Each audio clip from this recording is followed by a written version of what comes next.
Bonjour, je m'appelle Nélia. Je vais vous lire un passage du roman fantastique de Marine Oranga, Les Gardiens des Quatre Orients. C'est l'histoire de deux êtres que tout oppose. Tao, une jeune paysanne, et Jin-chan, un prince héritier. Chacun a un esprit animal au pouvoir magique qui lui confère son rang. Tao possède un cochon de terre et Jin un puissant tigre de feu. Pourtant, l'esprit des ancêtres choisit Tao pour sauver leur monde du chaos. L'extrait que j'ai choisi se situe au moment où un choc de vérité éclate entre Tao et Jin, révélant une grande amitié. Jin se tient là, immobile, et m'observe avec mélancolie. Tao, écoute. Ça ne va pas te plaire, mais pour le bien de la mission, il vaut mieux que je reste ici, avec Nai Nai et Fangu. Qu'est-ce que tu racontes? Tu viens avec Zou et moi, point final. Il envoie valser sa besace, et toutes nos provisions se répandent dans la boue. Cette expression sur son visage, je commence à la connaître par cœur. C'est celle de l'amertume.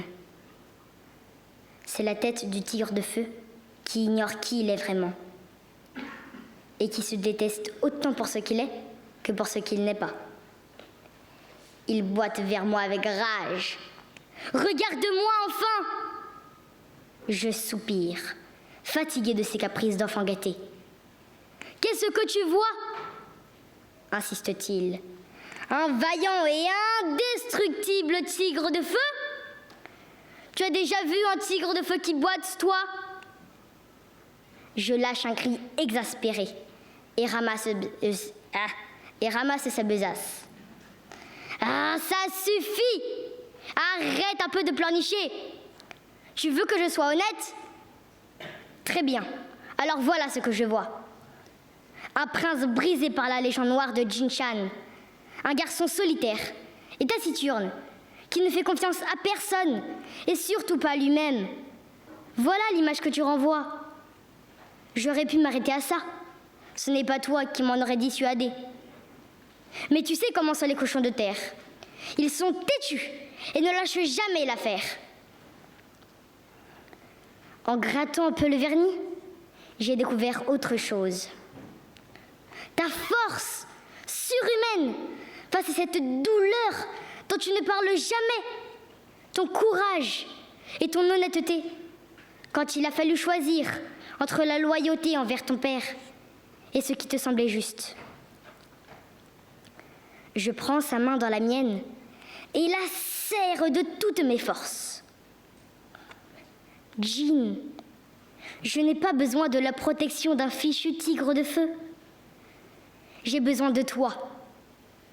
Parce que, malgré tous ces obstacles, tu es devenu mon ami. Toi et moi, pour sauver l'univers. Tu te souviens?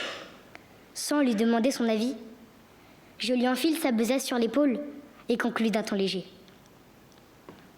Enfin, pour te répondre, je n'ai jamais vu de tigre de feu qui boite.